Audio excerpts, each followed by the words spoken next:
বিসমিল্লাহির রহমানির রহিম। বিশ্ব পরিবেশ দিবস এবং পরিবেশ মেলা এবং জাতীয় বৃক্ষরোপণ অভিযান ও বৃক্ষ মেলা উপলক্ষে আয়োজিত আজকের এই অনুষ্ঠানের সভাপতি, উপস্থিত মন্ত্রিপরিষদের সদস্যবৃন্দ, উপদেষ্টা, জাতীয় সংসদের সদস্যবৃন্দ, member of the diplomatic corps, পরিবেশবিদ, বনবিদ, গবেষক, শিক্ষার্থী, তরুণ পরিবেশ কর্মী এবং উপস্থিত সকল উপস্থিতিবৃন্দ, আসসালামু আলাইকুম। আমার আজকে এই যে আমরা এখানে একত্রিত হয়েছি, আমাদের ওখানে যদি দেখেন লেখা আছে বিশ্ব পরিবেশ দিবস ও পরিবেশ মেলা, সাথে জাতীয় বৃক্ষরোপণ অভিযান ও বৃক্ষ মেলা। অবশ্যই আপনারা দেখেছেন, আপনাদের যে কার্ড ছিল, দাওয়াতনামা ছিল, সেখানেও লেখা ছিল। একটি খবর দিয়ে, গতকাল খবরটি আমার চোখে পড়েছে, সেই খবরটা বলে আপনাদের সামনে আমার বক্তব্যটা আমি উপস্থাপন করব। খবরটা আনফরচুনেট কি ফরচুনেট, এটি বিচারের দায়িত্ব আমি আপনাদের কাঁধে ছেড়ে দিচ্ছি, আপনাদের উপরে ছেড়ে দিচ্ছি। খবরটি গতকাল 8ই জুলাই প্রকাশিত হয়েছে। খবরটিতে বলছে, বিশ্বে বসবাসের অযোগ্য শহরের তালিকায় 3য় স্থানে বাংলাদেশের রাজধানী ঢাকা। আজকে আমরা এখানে পরিবেশ নিয়ে কথা বলতে এসেছি। আমার মনে হয় এই বিষয়টি নিয়ে আমাদের সকলের সিরিয়াসলি না, ভেরি ভেরি সিরিয়াসলি বোধহয় চিন্তা করার সময় চলে এসেছে। কাজে এখানে আজকে আমরা যারা বৃক্ষরোপণই হোক বা পরিবেশের বিষয় হোক, আমরা এখানে একত্রিত হয়েছি, আমাদের সকলের উচিত হবে এই ঘর থেকে বেরিয়ে গিয়ে যখন যে পরিস্থিতিতে, যে পরিবেশে আমাদের সুযোগ হয়, প্রত্যেকটি মানুষকে এ ব্যাপারে সচেতন করা। এখানে যারা আপনারা আজকে উপস্থিত হয়েছেন, বিশেষ করে এই কাজগুলোর সাথে আপনারা যারা জড়িত আছেন, পরিবেশ এবং বৃক্ষরোপণ দুটো অঙ্গাঙ্গিভাবে জড়িত বলে আমি মনে করি। আমাদের সকলের বোধহয় দায়িত্ব, আমাদের সমাজে বহু মানুষ আছেন যারা এই সকল বিষয় খুবই অজ্ঞ, এটি অস্বীকার করে খামাখায় লাভ নেই। এই অজ্ঞ মানুষগুলোকে এই ব্যাপারে সচেতন করাটা বোধহয় আমাদের দায়িত্ব এবং আমাদের একটা পবিত্র কর্তব্য বলে আমি মনে করি। কেন মনে করি? এই জন্য, আমরা যদি ঢাকা শহরের বিভিন্ন জায়গায় যাই, যে এলাকাতেই যাই না কেন, আমরা যদি ঢাকা থেকে, আপনাদের প্রত্যেকেরই এখানে নিজের গ্রামের বাড়ি অবশ্যই মনে হয় ঢাকা শহরের নয়, ঢাকা শহরের, ঢাকা জেলার বাইরে অন্য বিভিন্ন জেলায়, আমরা যখন হাইওয়েগুলো দিয়ে যদি যাই এবং হাইওয়ের দুপাশের অবস্থাগুলো যদি দেখি, তাহলে আমি যেই কথাটি বলতে চাইছি, এই কথাটি বোধহয় পরতে পরতে ফিল করার বোধহয় যথেষ্ট কারণ আছে। এবং গত পরশুদিন আমি সাভারে গিয়েছিলাম সেনাবাহিনীর একটি প্রশিক্ষণ কেন্দ্র দেখতে। যাওয়ার সময় দুপাশে মিল ইন্ডাস্ট্রি আছে, অবশ্যই সেটা একটি ভালো বিষয়, কিন্তু মিল ইন্ডাস্ট্রির কারণে সবকিছু মিলিয়ে দুপাশের রাস্তার যে অবস্থা, এটি আপনাদের প্রত্যেকেরই চোখে পড়েছে। আমার মনে হয় কোনো একটি সভ্য দেশে, একটি সিভিলাইজড দেশে এরকম পরিস্থিতি বোধহয় হওয়ার কারণ নয়। এই অবস্থা তৈরির জন্য কম বেশি আমরা যেরকম সকলেই দায়ী, আমি ব্যক্তিগতভাবে মনে করি আমরা সকলে চেষ্টা করলে এই অবস্থার পরিবর্তনটিও আমরা করতে পারবো।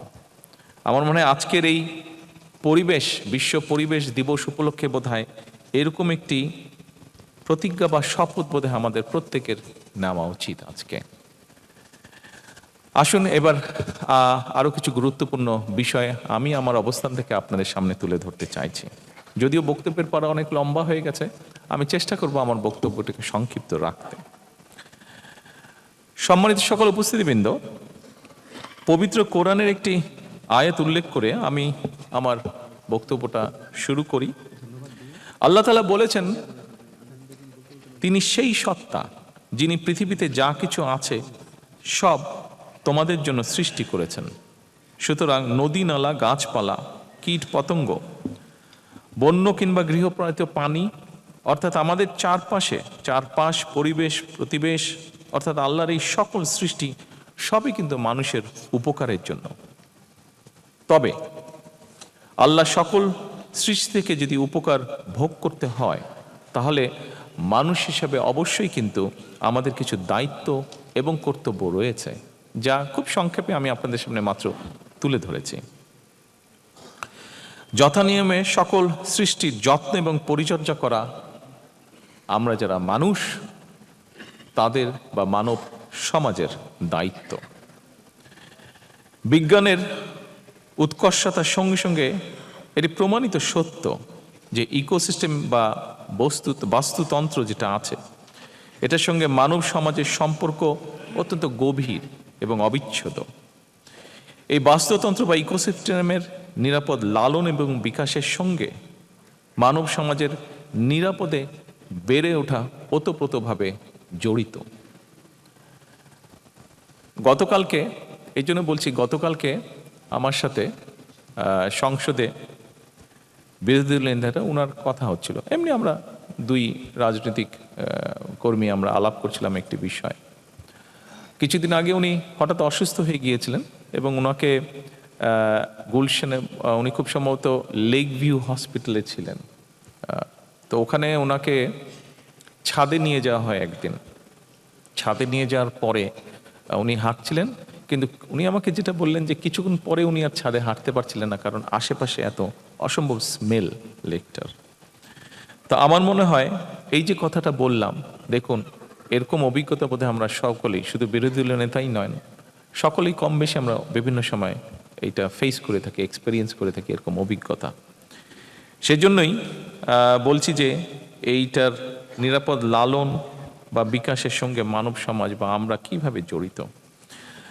উপস্থিতিবৃন্দ, আজকের এই পরিবেশ মেলা কিংবা বৃক্ষ মেলার যে আয়োজন, এটা যেমন বর্তমান এবং ভবিষ্যৎ প্রজন্মের সুন্দর এবং সুস্থভাবে বেড়ে ওঠার জন্য একটা নিরাপদ বিনিয়োগ বলে আমি মনে করি, যদি আমরা সকলে সিনসিয়ার হই। সেজন্য আমি যারা এই আয়োজন করেছেন, এই আয়োজনের সাথে যারা সম্পৃক্ত, আপনাদের সকলকে আমি অভিনন্দন জানাই। তবে এই আয়োজনটা কেবলমাত্র একটা বাৎসরিক আনুষ্ঠানিকতার মধ্যেই যদি সীমাবদ্ধ থাকে, সেটা বোধহয় থাকা উচিত হবে না। বৃক্ষরোপণ এবং পরিবেশ সংরক্ষণের মতন এই যে বিষয়টা, এটা আমাদের একটা নৈমিত্তিক অভ্যাসে যদি আমরা পরিণত করতে পারি, তাহলে আমরা সকলে বক্তব্যে যেই কথাগুলো বলি যে একটা স্বাস্থ্যকর বসতি গড়ে তোলা দরকার, আমাদের গড়ে তোলা উচিত, আমরা কাজ করছি, এই সবগুলো তাহলে ধীরে ধীরে আসলেই বাস্তবে রূপ নিতে পারবে। আজকে যারা আপনারা এখানে পরিবেশ কর্মী সহ বৃক্ষরোপণ বা বাগান তৈরি বা এই কাজগুলোতে যারা জড়িত আছেন, যারা উপস্থিত হয়েছেন বাংলাদেশের বিভিন্ন কর্নার থেকে, ইনশাল্লাহ আপনাদের মতন মানুষগুলো বা প্রতিক্রিয়াশীল, প্রতিশ্রুতিশীল তারুণ্য যদি থাকেন দেশে, এটা সংখ্যা যদি বৃদ্ধি পায়, নিশ্চয়ই ইনশাল্লাহ আমরা একটা সবুজ বসতি গড়ে তুলতে সক্ষম হব এই বাংলাদেশে। সম্মানিত সকল উপস্থিতিবৃন্দ, বৃক্ষরোপণের যে প্রয়োজনীয়তা এবং এটার যে উপকারিতা, এটা নিয়ে খুব সম্ভবত নতুন করে বোধহয় কিছু বলার প্রয়োজন নেই। আজকে আমরা নিজের ঘর থেকে বের হলে, ঘরের ছাদে গেলে, জানলা খুললে আমরা এটা পরতে পরতে অনুভব করতে পারি। বৃক্ষরোপণ কিংবা সবুজায়নের গুরুত্ব সম্পর্কে আমরা কম বেশি সবাই অবগত আছি। আমরা যখন ছোট ছিলাম তখন ঢাকা সরকার যত গ্রিন দেখতাম, এখন বোধহয় দেখি না। এটার সাথে নিশ্চয়ই আপনারা এই ঘরে উপস্থিত কেউ আমার সাথে ডিফার করবে না, সবাই নিশ্চয়ই আপনারা একমত হবেন। কিন্তু করতে তো হবে কিছু, এবং এই করাটা আমাদেরকেই করতে হবে। একটা সন্তান পৃথিবীতে জন্মগ্রহণ করলে, আমি কিছুদিন আগেও বলেছিলাম যে এটা এখানে আমাদের একজন বক্তা, খুব সম্ভব আমাদের স্টেট মিনিস্টার ডক্টর ফরিদও মনে হয় বলেছেন, আমি কয়েকদিন আগে বলেছিলাম যে একটা সন্তান আমাদের পরিবারে, আমাদের নিজেদের হোক, আত্মীয় স্বজন হোক, একটা পরিবারে নতুন সন্তান জন্মগ্রহণ করলে আমরা যদি সবাই মিলে তার জন্য, তাকে স্মরণ করে একটি গাছ রোপণ করি, তাহলে প্রতিটা প্রাণের জন্মকে উদযাপন করি, স্মরণ রাখি, তাহলে একটা নবজাতকের পাশাপাশি একটা গাছ যেমন বেড়ে উঠবে, সেই ছোট্ট শিশুটি আস্তে আস্তে বেড়ে উঠবে, এবং এভাবেই সবুজায়নের জন্য সামাজিক আন্দোলন সফলতা লাভ করবে। এই যে কথাটা বললাম, এই প্রসঙ্গে আমি আপনাদের সামনে ছোট্ট একটা ঘটনা বলি। আমি লন্ডনে যেই পাড়াটায় থাকতাম, আমার 3-4টি বাসা পরে একটা বাসা ছিল, 3তলা বাসা। সেই বাসায় সামনে দুটি গোলাপ গাছ ছিল দরজাটার দুপাশে। গোলাপ গাছগুলো ওই যে ক্লাইম্বিং রোজ যেটাকে বলে, গোলাপ গাছগুলো বেড়ে বেড়ে অলমোস্ট 3 তলা পর্যন্ত উঠে গিয়েছিল। তো একদিন বাসার যে মালিক ওর সাথে আমার দেখা হলো, আমি বললাম যে তোমার এই গাছগুলো খুব সুন্দর, বিশেষ করে দূর থেকে খুবই সুন্দর লাগে দেখতে। ভদ্রলোকের 3টা সন্তান। তো ও বললো যখন যেই সন্তান হয়েছে ওদের বয়স, আমি যখন কথা বলেছি তখন প্রবাবলি ওদের বয়স রাফলি 18, 20 এরকম, 22 এরকম। তো বললো যে আমার যখন যেই সন্তান জন্ম হয়েছে আমি তখন তার নামে একটা করে গাছ লাগিয়েছি। 2টো সামনে আছে, একটা বাসার পিছনে আছে। 3টা গাছই এখন বড় হয়ে গেছে, প্রায় 3 তলার সমান হয়ে গেছে, দেখতে খুবই সুন্দর লাগে। সেদিন থেকে আমার কাছে মনে হয়েছে যে দেশে ইনশাল্লাহ ফিরলে আমার পক্ষে কখনো সুযোগ হলে এই কথাটি আমি বলার চেষ্টা করব। আমি সেজন্যই আজকে আপনাদের সামনে এই কথাগুলো আমি তুলে ধরলাম। উপস্থিতিবৃন্দ, সবুজনের সামাজিক আন্দোলনের পাশাপাশি পরিবেশ সংরক্ষণে সরকারিভাবে আমরা অনেকগুলো উদ্যোগ গ্রহণ করেছি। আমরা বর্তমানে সরকার গঠন করার পরে আপনারা ভিডিওর মাধ্যমে বেশ কিছু দেখেছেন। বর্তমান সরকার শিক্ষা প্রতিষ্ঠানে গ্রিন ভলেন্টিয়ারিজম চালু করার একটা পদক্ষেপ আমরা নিয়েছি। কিছুদিন আগে আপনারা দেখেছেন পত্রপত্রিকায় নিউজ এসছে, স্কুলগুলোতে একসাথে, স্কুলের একটা প্রোগ্রাম ছিল, একসাথে 90,000-এর মতন গাছ আমরা বিভিন্ন স্কুলে সেদিন রোপণ করা হয়েছে। একই সঙ্গে ক্লাইমেট ইয়ুথ ফেলোশিপ চালু এবং এনভায়রনমেন্ট স্টার্টআপ ফান্ড সহ বেশ কিছু উদ্যোগ আমরা গ্রহণ করেছি। সরকারের না এই উদ্যোগগুলো যদি আমরা সফলভাবে বাস্তবায়ন করতে পারি তাহলে অবশ্যই বর্তমান এবং ভবিষ্যৎ প্রজন্মের জন্য আমরা একটি নিরাপদ, স্বাস্থ্যকর এবং সবুজ বাংলাদেশ গঠন করতে ইনশাআল্লাহ সক্ষম হব।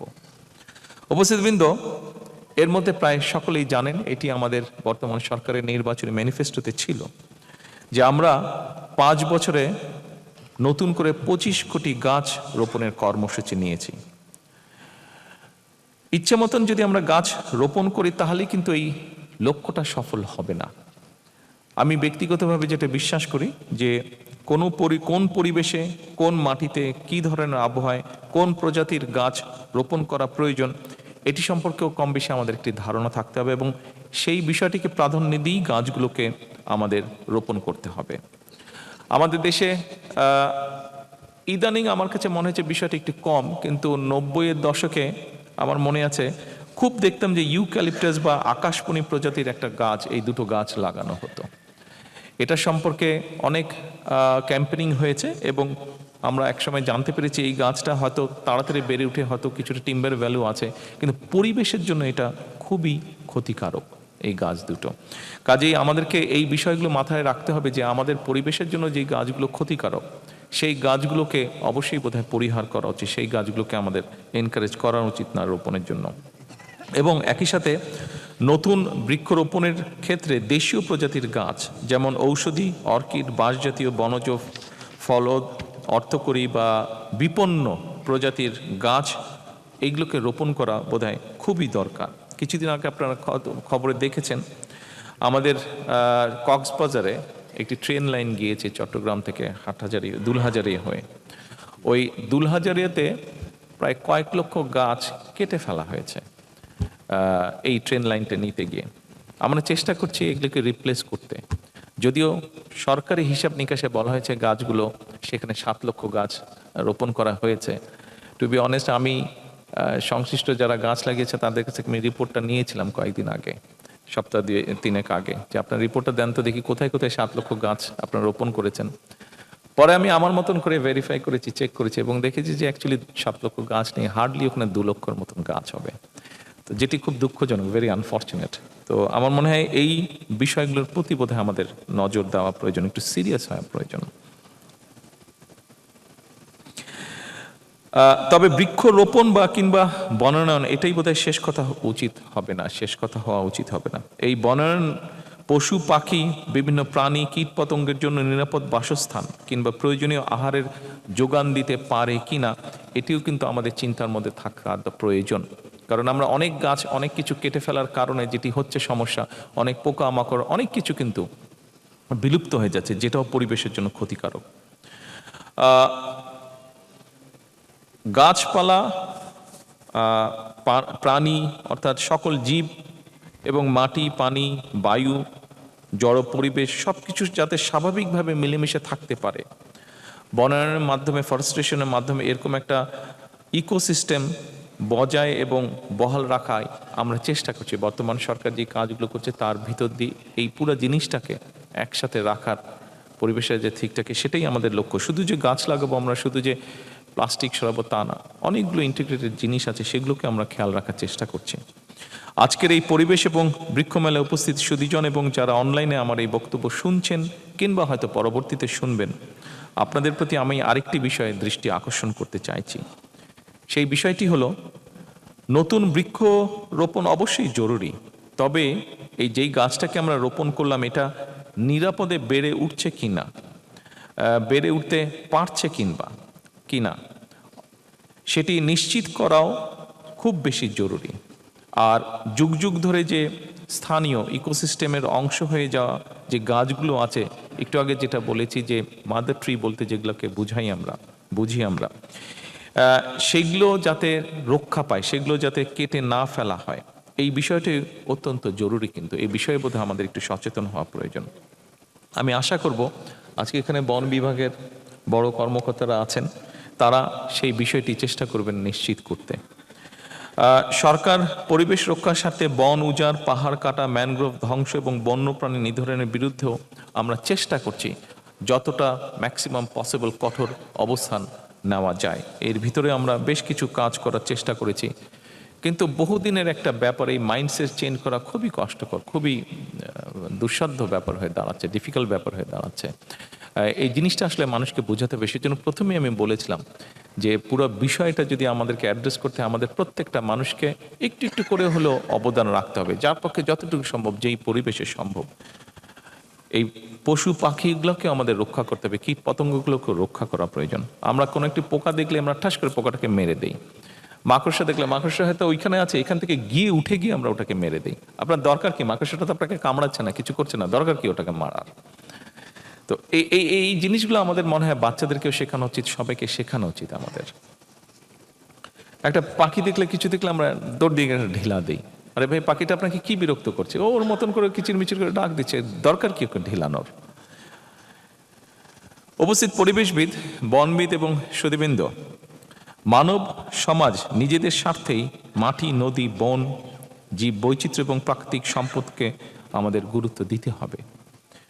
আমরা যদি আমাদের নদীগুলোকে বাঁচাতে না পারি, একটা বিভৎস অবস্থা, একটা ভয়াবহ অবস্থা। আপনারা যে কোনো নদীর, আমরা নদীমাতৃক বাংলাদেশ বলতাম, বিভিন্ন নদীকে আমরা দেখতাম। আপনারা নদীগুলোর পাশে যান, খাল বিলের পাশে যান, মনে হচ্ছে যে এই নদীগুলো খাল বিলের মধ্যে দিয়ে এগুলা পানি যাবার জন্য নয়, এগুলা মানুষের পরিত্যক্ত যে বর্জ্য বা মানুষের ব্যবহার্য যে বর্জ্য, সেগুলোকে নিয়ে যাওয়ার জন্য মনে হচ্ছে এই রাস্তাগুলো বা নদী খাল বিলকে তৈরি করা হয়েছে।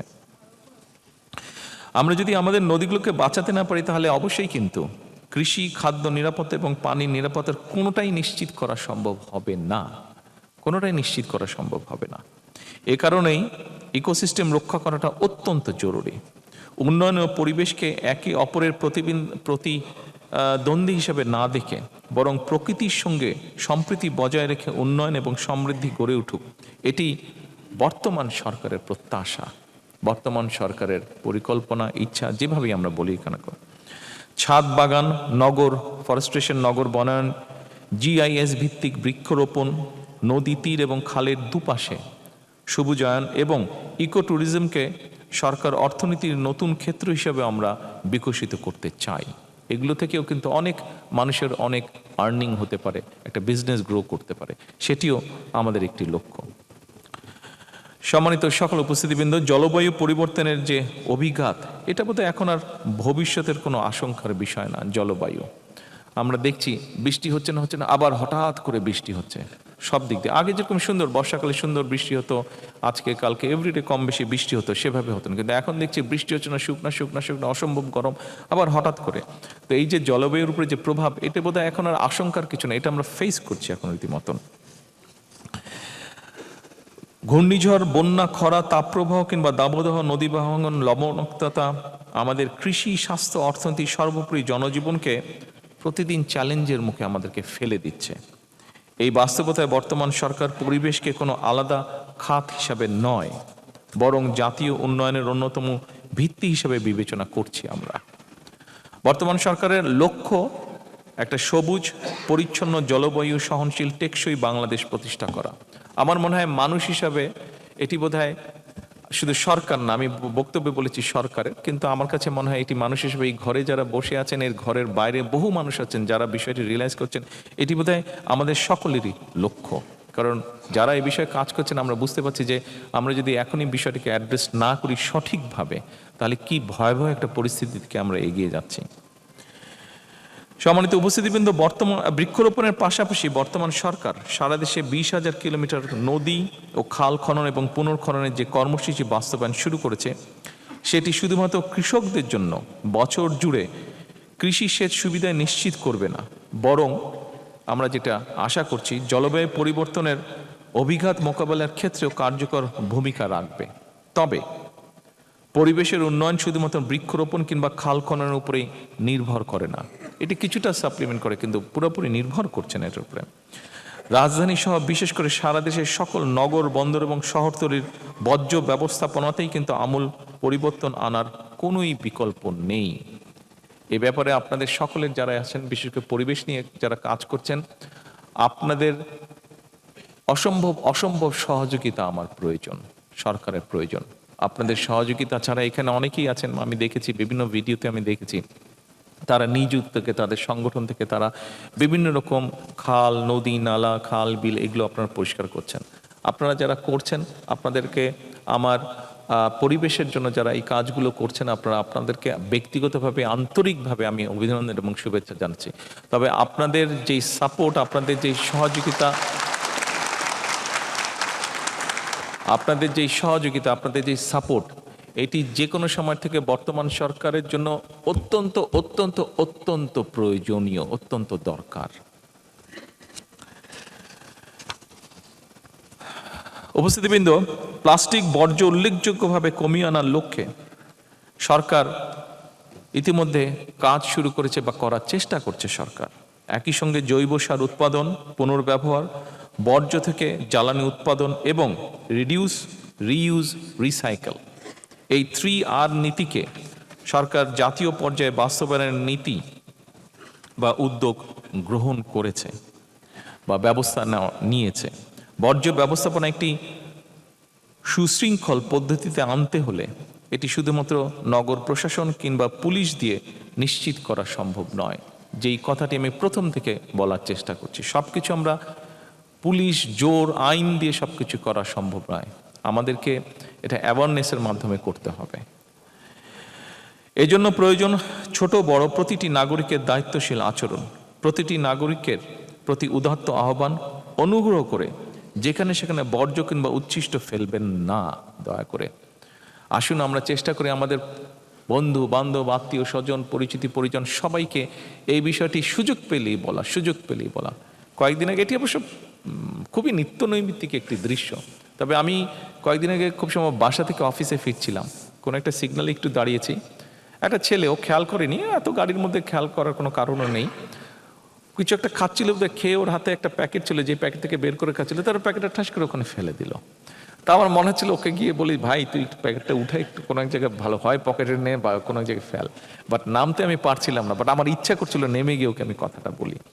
আমি অনুরোধ করব সকলে, বিশেষ করে যারা পরিবেশ নিয়ে কাজ করেন, দয়া করে এরকম বিষয়ে মানুষকে উদ্বুদ্ধ করার চেষ্টা করবেন আপনারা, দয়া করে।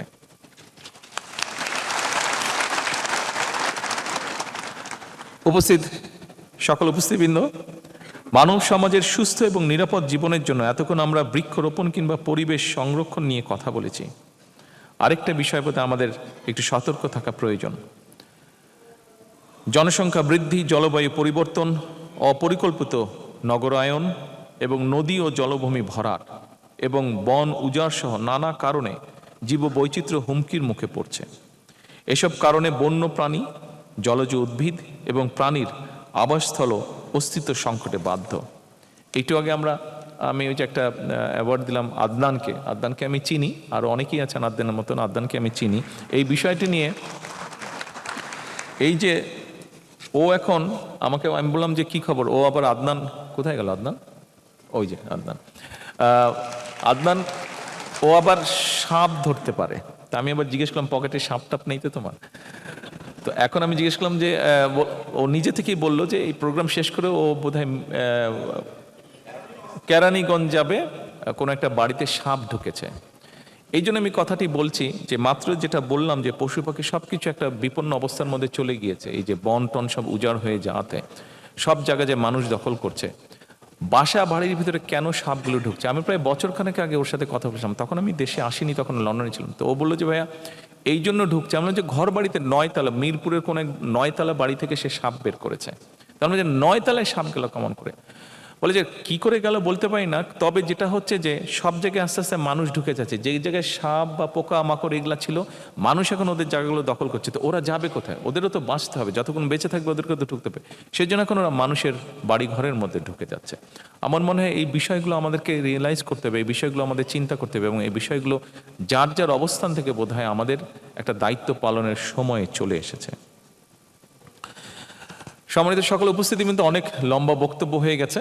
আপনারা আগেও বক্তব্য শুনেছেন অনেকের, মনে হয় ভালো লাগবে না আর বক্তব্য লম্বা করলে। পরিশেষে আমি যে কথাটি বলতে চাইছি, এবছর যারা জাতীয় বৃক্ষরোপণ পুরস্কার, বন্যপ্রাণী সংরক্ষণের জাতীয় পুরস্কার এবং সামাজিক বনায়নের লাভ্যাংশ অর্জন করেছেন, আমি আপনাদের সবাইকে আন্তরিক অভিনন্দন জানাই। বিশ্ব পরিবেশ দিবস এবং পরিবেশ মেলা এবং জাতীয় বৃক্ষরোপণ অভিযান ও বৃক্ষ মেলা উপলক্ষে আমি আপনাদের সকল আয়োজনের সার্বিক সাফল্য কামনা করছি। দেশ হোক, খেয়াল করবেন আমি যেই কথাটি বলতে চাইছি, আমি কাউকে ছোট করছি না, বাট আমি যেই কথাটি মনে করি সেই কথাটি আপনাদের সামনে বলতে চাইছি। দেশ হোক সকল প্রাণী এবং প্রাণের নিরাপদ আবাসস্থল।